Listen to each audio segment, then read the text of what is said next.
Mukadimah hari ni tentang tadabbur. Kita buka surah 38 ayat nombor 29. Jangan takut, pelan-pelan. Surah nombor 38. Surah ni surah Sad. Surah ni Sad. Boleh? Pertama surah Sad. Jumpa jari. Jumpa tak? Kita pelan-pelan. Surah apa? Surah yang ke-38 Surah apa? 38. 38. Nama dia Sad. Surah 38.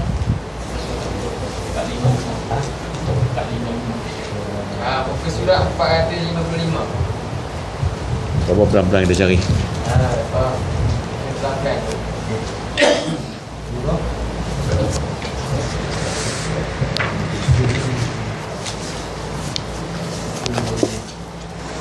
Surah 38. 38 ayat nombor 29. Surah 38 Satu Muka surah apa tadi? 38 Surah 455.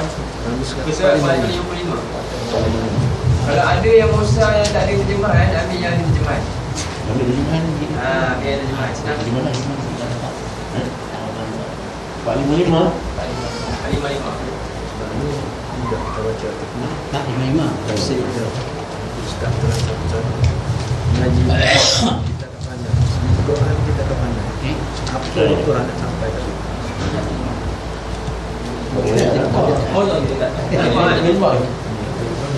Saya.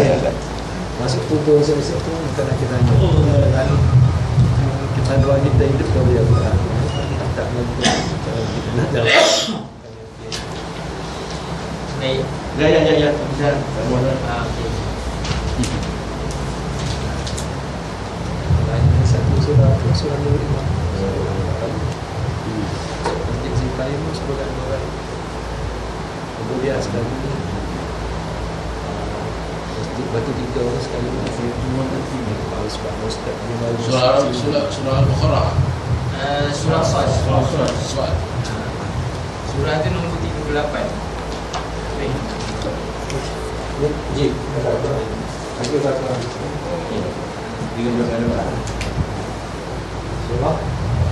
Surah 38 ayat 29.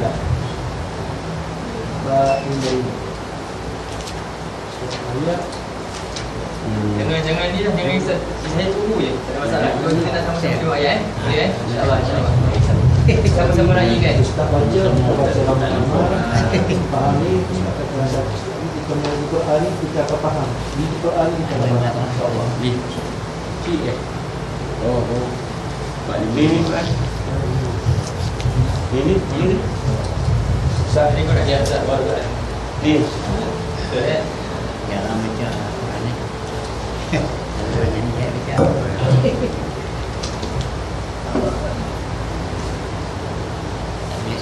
Surah yang buat ni.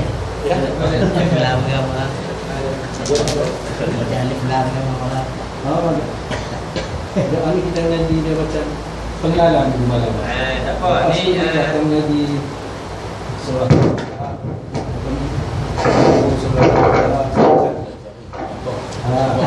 kalau ni pengenalan sebab apa kita kena mengaji Quran harapan ni surah yang ke-8 ayat nombor 9 Kita cari satu mata tinggi. Sebaca tinggi. Ni tafsir dia.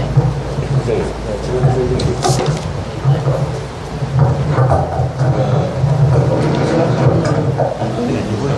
Nah. Okey, ambil. insyaAllah kita belajar Quran sampai pandai 455. Bawah. 455.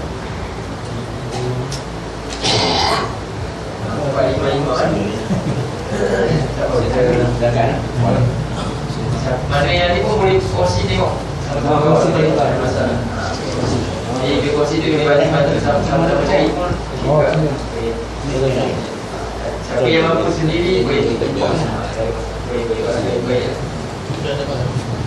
Jadi kita baca, ni saya baca. Ni kat bawah kita.